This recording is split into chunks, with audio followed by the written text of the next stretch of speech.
Évidemment, aujourd'hui, c'est la fête des pères. Évidemment, le but, l'objectif, si on peut dire, c'est d'être un encouragement particulier auprès des pères, auprès des hommes dans leur foyer. Mais on a des leçons qui peuvent s'appliquer vraiment à tous et à chacun et à chacune dans la parole de Dieu. Et lorsqu'on considère la parole de Dieu qui nous enseigne, c'est intéressant et je crois que ça donne bien à réfléchir parce que la parole de Dieu donne plusieurs enseignements aux pères, particulièrement aux pères pieux. Et c'est ce que je voudrais qu'on puisse examiner ce matin. Ce sont des défis aux pères pieux.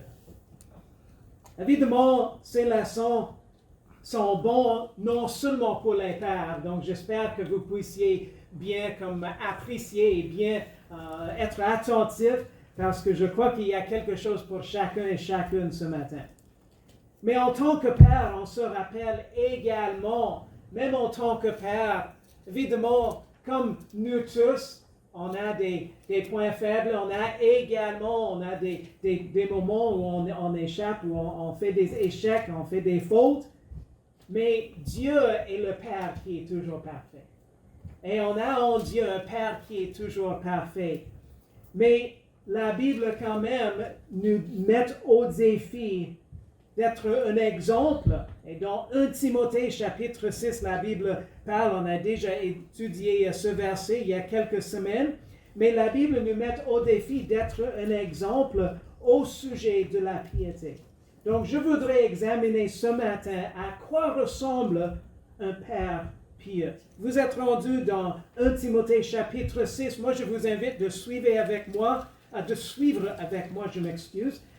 C'est un verbe RE, non un verbe ER, n'est-ce pas? De suivre avec moi dans 1 Timothée chapitre 6, les versets 6 à 12. Donc, 1 Timothée 6 à 12. Moi, je vais juste commencer le premier verset. Je vais vous inviter, s'il y a des hommes qui peuvent s'impliquer pour le reste des versets jusqu'à la fin du verset 12. La Bible nous dit dans 1 Timothée 6 à 12, « Or, c'est un grand gain que la piété avec le contentement. »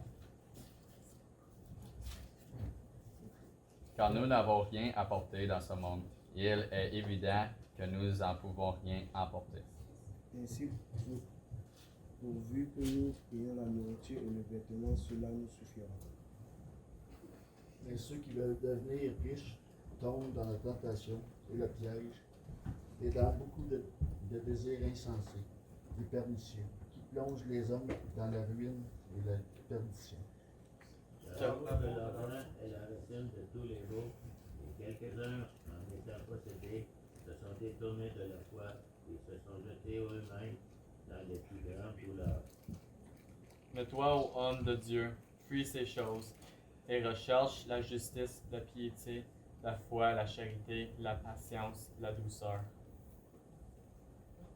Combat le bon combat de la foi, ainsi la vie éternelle, à laquelle tu as été appelé et pour laquelle tu as fait une bonne confession en présence de plusieurs témoins.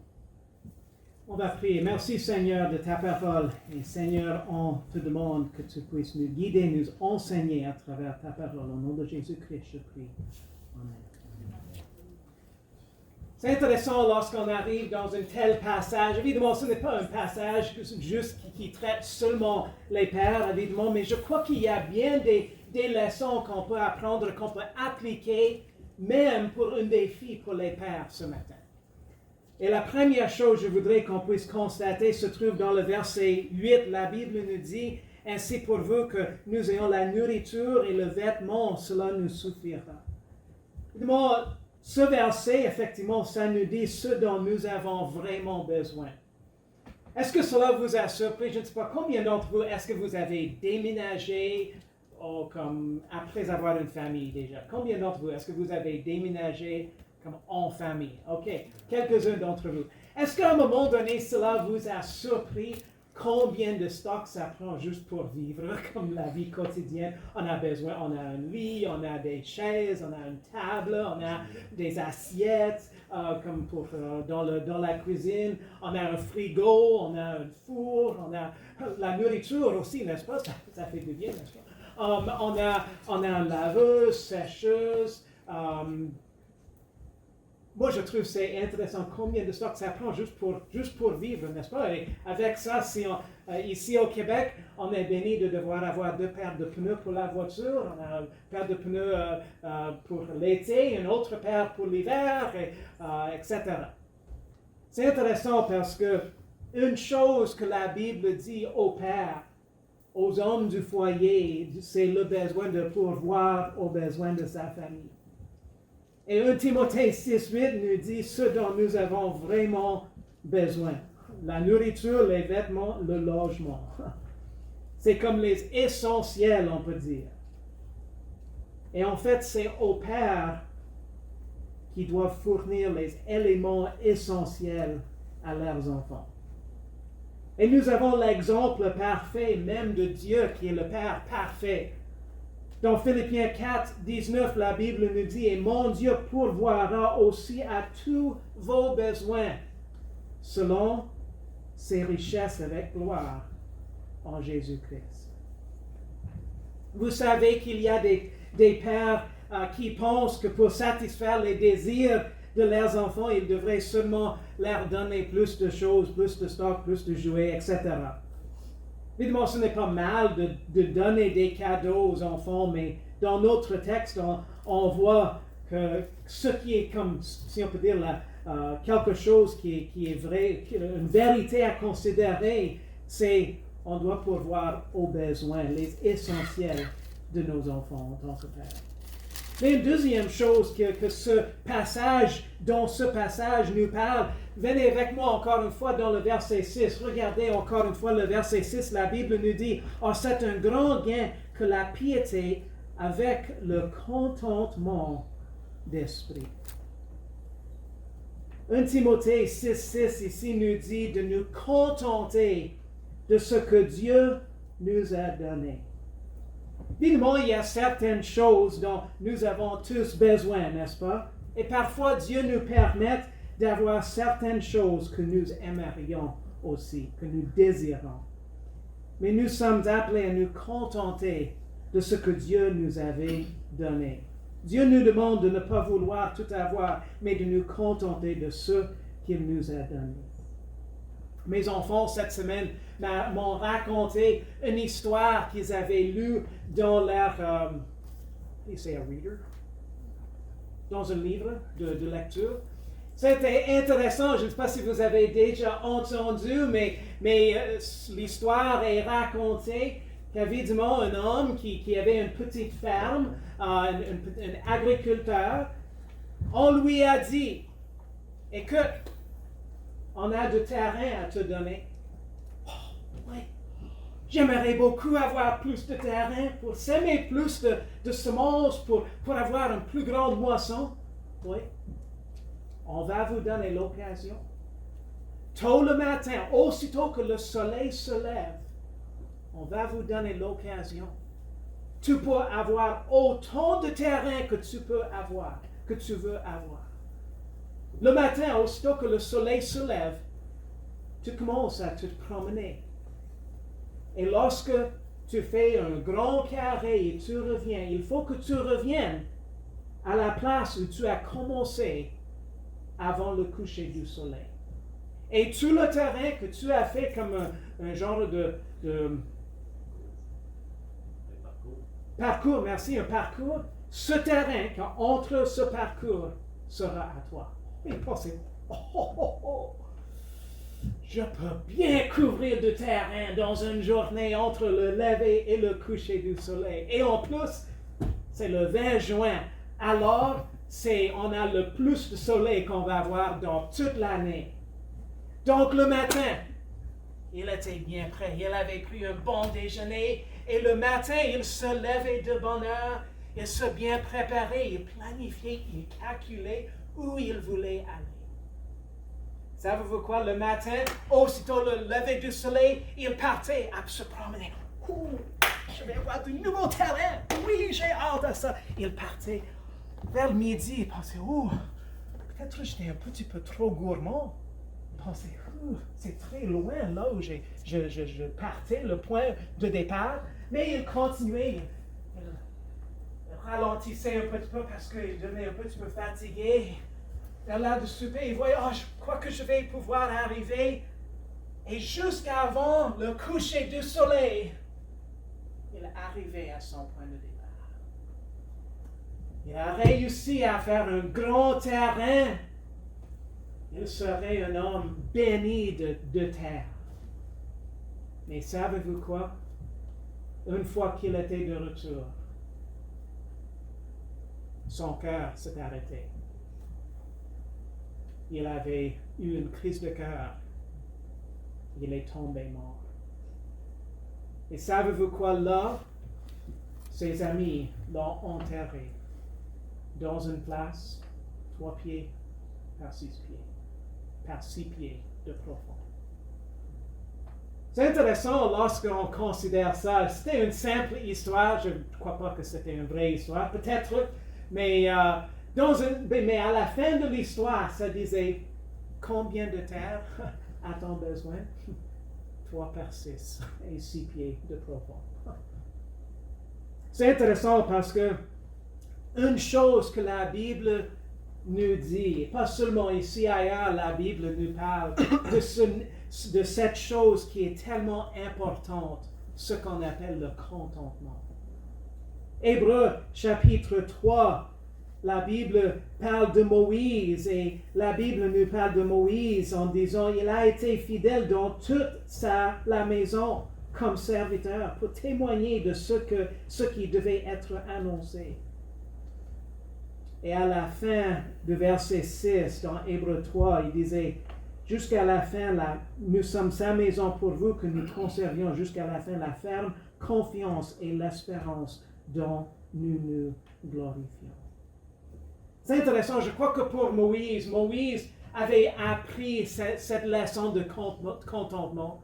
Moïse savait bien que cette terre n'était pas sa demeure pour l'éternité, pour toujours. Il se contentait et il avait, comme plusieurs d'autres dans Hébreux chapitre 11, mais il avait ses regards sur quelque chose qui est encore plus haut. Quelque chose qui va durer pour l'éternité. Et je crois que même dans cet enseignement de l'apôtre Paul à Timothée, il voulait encourager Timothée dans le contentement. L'apôtre Paul avait bien appris le contentement, je crois. Même lorsque l'apôtre Paul avait écrit aux Philippiens, l'apôtre Paul disait qu'il se contentait même des circonstances dans lesquelles Dieu l'a placé et même les choses que Dieu lui a données. Philippiens 4 nous dit, je ne dis pas cela par rapport à mon indigence, car j'ai appris à être content de l'état où je me trouve. Je sais être dans l'abaissement, je sais aussi être dans l'abondance. En tout et partout, j'ai appris à être rassasié et à avoir faim. Être dans l'abondance et être dans la disette. Je puis tout par Christ qui me fortifie. L'apôtre Paul donne ce défi à Timothée. Je crois que c'est un défi pour tous les pères, même pour tous les hommes du foyer, de pratiquer le contentement d'esprit. Parce que, comme la Bible nous dit, c'est un grand gain que la piété avec le contentement d'esprit. Une autre chose au sujet du Père pieux, un défi pour le Père pieux. Un Père pieux doit avoir un témoignage fidèle et cohérent. Non seulement le Père pieux doit pourvoir aux besoins de ses enfants, de sa famille, un Père pieux doit enseigner à ses enfants ce que c'est le contentement, mais le Père pieux doit avoir un témoignage qui est fidèle. Et je crois que je vois, il y a 4 choses, si on peut dire, faites par l'homme, par le Père pieux, par l'homme de Dieu, le Père pieux, en tant que témoignage fidèle. Un père pieux doit être connu comme chrétien dans ces 4 choses, je crois, selon notre texte ici. Le verset 11 nous dit, « Homme de Dieu, fuis ces choses. » Et à ça, je crois qu'on peut bien apprendre qu'un père pieux doit fuir certaines choses. Le verset 3 nous parle de la fausse doctrine dans le chapitre 6. Donc un père pieux doit fuir la fausse doctrine. Un père pieux aussi, selon le verset 4, doit fuir l'orgueil, doit fuir les disputes de mots, doit fuir l'envie et les querelles, les médisances ou parler mal d'autrui. Il doit également fuir, comme le verset 4 nous dit aussi, les mauvais soupçons. Ça s'appelle de juger les motivations de quelqu'un vraiment sans savoir. Un père pieux également doit fuir les vaines discussions. Un père pieux, selon le verset 9, devrait fuir également les désirs insensés et pernicieux. Et selon le verset 10 dans notre texte, le père pieux doit fuir l'amour de l'argent.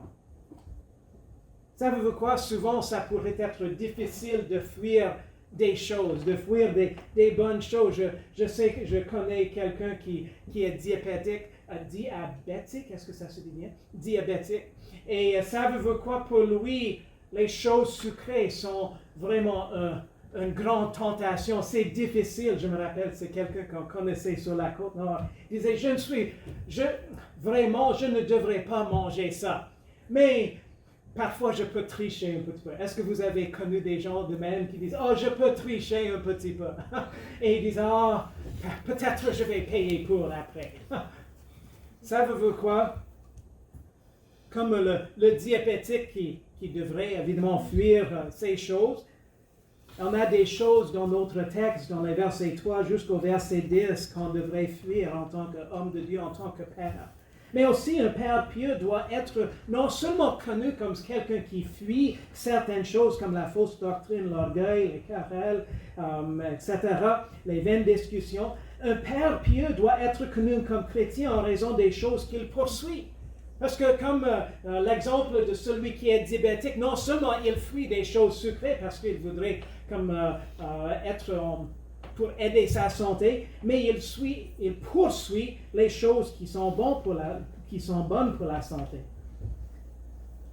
Savez-vous quoi? La Bible nous donne des choses, si on peut dire, qui sont bonnes pour notre santé spirituelle, qu'on devrait poursuivre. La Bible nous dit dans le verset 11, et je sais que dernièrement, dans un message, on a déjà traité ça, donc je ne vais pas entrer dans beaucoup de détails, mais je voudrais juste relire ce verset. « Mais toi, homme de Dieu, fuis ces choses », comme donné dans les versets 3 à 10, des différentes choses qu'il donnait, mais il dit « et recherche la justice, la piété, la foi, la charité, la patience, la douceur. » Donc non seulement le père pieux, un homme pieux devrait être connu comme chrétien en tant au sujet pour les choses qu'il fuit, mais également les choses qu'il poursuit. Parce que vous savez quoi? Si vous fuyez, si vous fuyez quelque chose, évidemment vous allez poursuivre quelque chose d'autre. Alors la Bible nous donne des choses que lesquelles on devrait poursuivre. Mais en outre, un père pieux non seulement doit être connu pour les choses qu'il fuit, les choses qu'il poursuit, mais un père pieux doit être connu comme chrétien en raison de ce qu'il combat. C'est intéressant parce que le verset 12 dit à l'homme de Dieu et au père pieux, le verset 12 nous dit, qu'est-ce que c'est le premier mot que la Bible nous donne dans le verset 12? Combat. Est-ce qu'on peut le dire ensemble? Combat. Le bon combat de la foi. Combat. Le bon combat de la foi. Savez-vous quoi? Quoique, je dois vous avouer, moi je suis aucunement les sports. Mais dans un petit peu de lecture et certaines choses que j'ai entendues de certains de l'Église, je crois que je comprends que les Canadiens de Montréal, merci, sont la seule équipe canadienne qui reste dans les playoffs. comment on dit les playoffs? Puis série. La série. Savez-vous quoi? Je ne suis pas exactement sûr comment tout se fait parmi les Canadiens, mais j'imagine que le chef d'équipe encourage son équipe de combattre, n'est-ce pas? De combattre pour le trophée. Le Stanley Cup? Oui. Est-ce qu'on dit la Coupe Stanley? OK. Pour la Coupe Stanley. J'imagine que le chef d'équipe, le coach, j'imagine qu'il encourage ses joueurs de combattre pour la Coupe Stanley. Savez-vous quoi? En tant que père pieux, même en tant qu'homme de foyer, même en tant que peuple de Dieu, c'est important qu'on combatte, qu'on soit connu pour ce qu'on combat. Le verset 12 enseigne à l'homme de Dieu de combattre le bon combat de la foi. Lorsqu'on combat de la foi, le bon combat de la foi, cela signifie qu'on travaille dur et fort pour que notre foi grandisse et reste forte. Savez-vous quoi? Pour celui qui est dans les sports, savez-vous quoi? Ça prend du temps pour entraîner le corps. Combien d'entre vous est-ce que vous avez déjà fait comme de l'entraînement, soit pour la course, soit pour peut-être faire les poids, peut-être pour, je ne sais pas, pour le soccer, je ne sais pas. Est-ce que vous avez... OK, donc vous connaissez bien, ça prend de l'effort pour l'entraînement. Est-ce que ça prend de l'effort ou est-ce que c'est bien tranquille et bien paisible de faire l'entraînement? Non, pas du tout. Ça prend de l'effort, n'est-ce pas? Ça prend de la discipline. Ça prend même des moments qui disent « J'ai pas le goût de courir, j'ai pas le goût de m'entraîner le corps. » Mais c'est ce qu'il me faut faire. Savez-vous quoi? Dans le même sens, faire le bon combat de la foi, savez-vous quoi? Ça prend de l'effort. Ça prend de l'effort. Lorsqu'on combat le bon combat de la foi, cela signifie qu'on travaille fort pour que notre foi grandisse, que ça reste forte. Cela signifie qu'on combatte la tentation de pécher afin de faire ce qui plaît à Dieu, qu'on pratique fuir et poursuivre, qu'on fuit le péché, qu'on suit la justice. Lorsqu'on combat le bon combat de la foi, cela signifie que nos choix sont fondés sur la parole de Dieu et pas sur nos désirs égoïstes ni sur nos sentiments charnels. Donc cela veut dire qu'on va renier à la chair pour suivre ce qui est biblique. Mais aussi, un père pieux, non seulement doit-il être connu comme chrétien par les choses qu'il fuit, les choses qu'il poursuit, les choses et également pour la façon dont il combat, mais un père pieux doit être connu comme chrétien en raison de ce qu'il saisit. De ce qu'il saisit. Le verset 12 enseigne à l'homme de Dieu de saisir la vie éternelle. Je voudrais retourner encore une fois à Moïse et cet exemple de Moïse, parce que je crois que Moïse a suivi Dieu de très près. Moïse avait même l'approbation de Dieu sur sa vie, parce qu'il voulait vraiment connaître Dieu et qu'il le suivait fidèlement. Deutéronome, moi je voudrais vous demander, gardez votre place dans 1 Timothée, mais venez avec moi pendant un instant dans Deutéronome 34. Le verset 10. Je voudrais que vous puissiez voir ce verset avec vos yeux parce que je crois que ça fait un meilleur effet dans notre cerveau pour voir le verset, pour le suivre dans la lecture. Et je vais demander à mon frère Caleb, s'il vous plaît, de lire Deutéronome chapitre 34 et le verset 10, s'il vous plaît. Il ne s'est plus levé en Israël de prophète tel que Moïse, que l'Éternel connut face à face. Oui, l'Éternel connu face à face.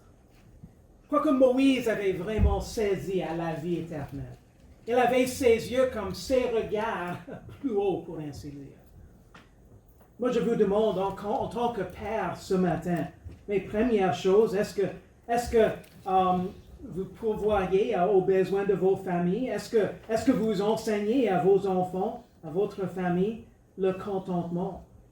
Est-ce que vous faites preuve de fuir les choses que la Bible nous dit de fuir? Est-ce que vous poursuivez les choses que la Bible nous enseigne de poursuivre? Est-ce que vous faites un bon combat pour votre foi, même pour la foi de vos enfants, de votre épouse? Également, est-ce que vous êtes connu comme en étant celui qui avait bien saisi, qui vit pour l'éternité? Je voudrais continuer à examiner certaines autres choses, parce qu'une autre chose au sujet d'un homme pieux, d'un père pieux, un père pieux doit être un homme de prière.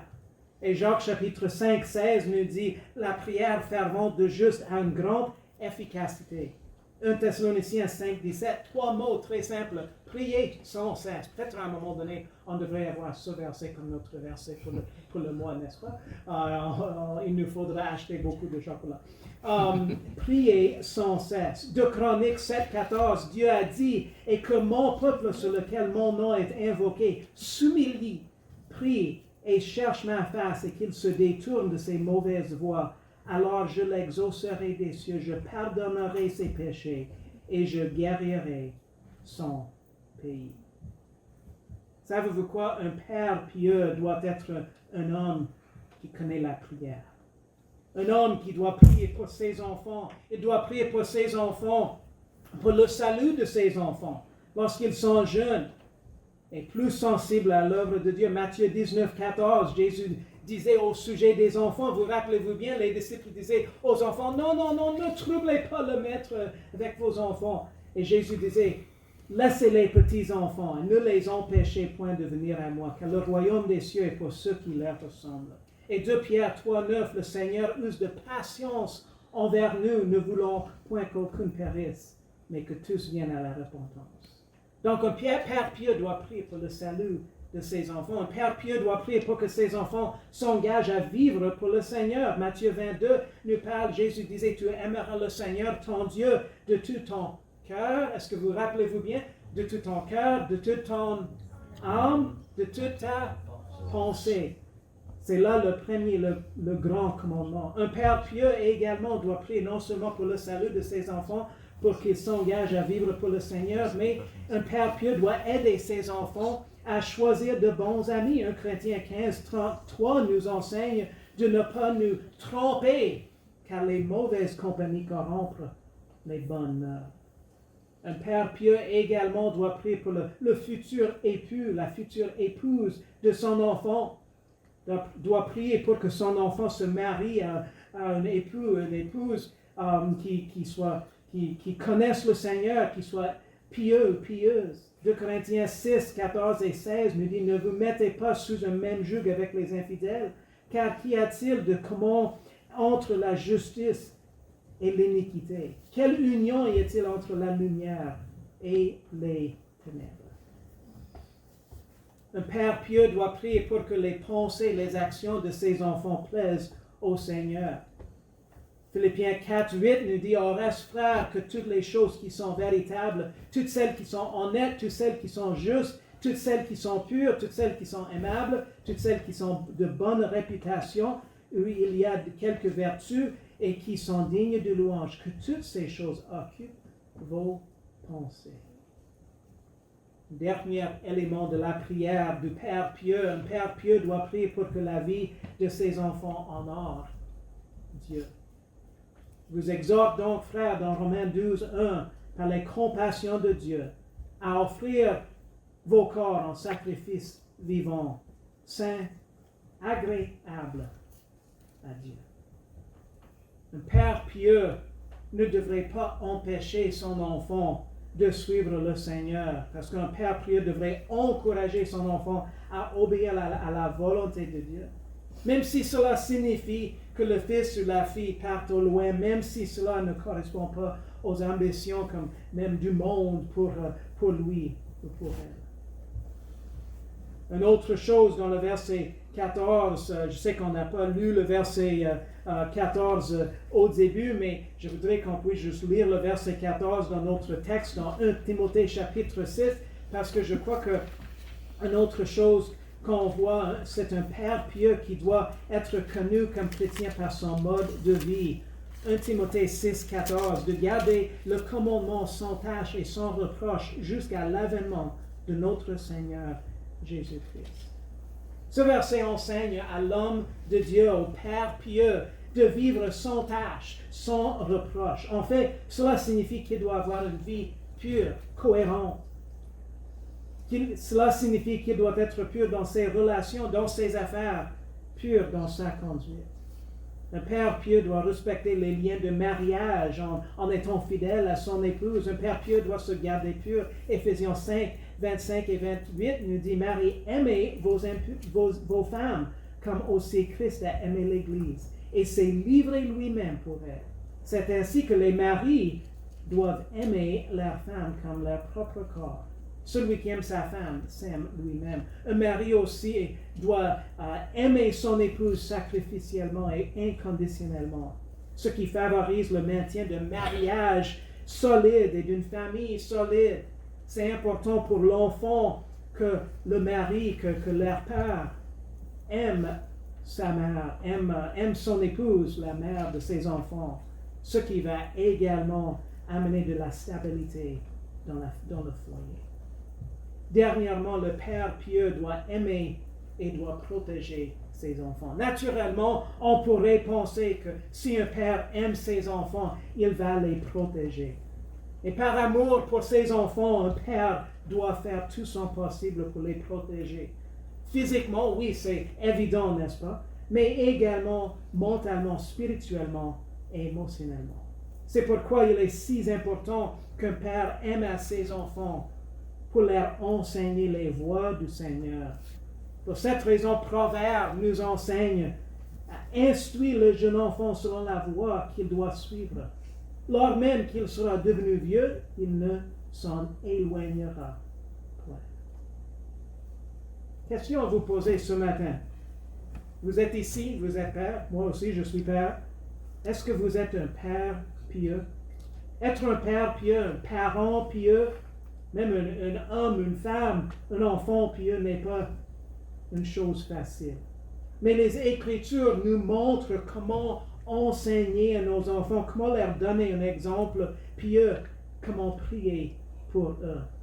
Psaume 32, le verset 8 nous dit, « Je te rendrai intelligent, m'a dit l'Éternel, je t'enseignerai le chemin où tu dois marcher. Je te conduirai, mon œil sera sur toi. » Et Jacques 1,5 nous dit, « Si quelqu'un de vous manque de sagesse, qu'il la demande à Dieu qui donne à tous libéralement, sans reproche, et elle lui sera donnée. » Ma prière, c'est que Dieu puisse bénir la façon dont, avec son aide, on conduit nos foyers, on conduit nos enfants dans les voies de Dieu. Intéressant parce que Dieu avait tellement confiance en Abraham et en sa façon de diriger sa famille qu'il a dit ceci à son sujet. Dans Genèse 18-19, il disait, « Car je l'ai connu, afin qu'il commande à ses enfants et à sa maison après lui de garder la voie de l'Éternel, pour faire ce qui est juste et droit, afin que l'Éternel fasse venir d'Abraham ce qu'il a dit de lui. » Question à vous poser en tant que père, en tant que mari, en tant que femme, en tant qu'homme, en tant que femme, en tant qu'enfant. Est-ce que Dieu peut avoir confiance en vous? Est-ce que Dieu, pour les pères ce matin, vous que c'est la fête des pères, mais est-ce que Dieu peut avoir confiance en vous, les pères, que vous allez fidèlement diriger vos enfants, fidèlement diriger votre foyer dans les voies du Seigneur? Quoique j'ai déjà dit ça, mais j'ai entendu que souvent la perception qu'un enfant aura de Dieu, le Père céleste, le Père qui est toujours parfait, ça se base sur la perception de l'enfant de son Père terrestre. Ça donne à réfléchir. En tant que Père, je vous demande ce matin, quelle perception du Père céleste est-ce que vous donnez à vos enfants? Puisse Dieu nous aider en tant que Père d'être des pères pieux pour nos enfants, parce qu'ils sont la prochaine génération. Merci Seigneur de ta parole, merci de tous ceux qui sont venus Seigneur, merci de l'enseignement dans ta parole Seigneur. à nous les pères, mais également pour nous tous, Seigneur, des instructions qui sont valides pour tous, Seigneur. Comment fuir des choses que toi tu nous enseignes de fuir, comment poursuivre d'autres, Seigneur, de faire preuve du contentement d'esprit. Seigneur, également de faire preuve de prier, faire preuve d'être fidèle dans la prière, de faire preuve, Seigneur, d'avoir nos relations, Seigneur, nos affaires, Seigneur, pures devant toi et devant le monde. Seigneur, que tu puisses nous aider dans ce sens. Au nom de Jésus, je prie.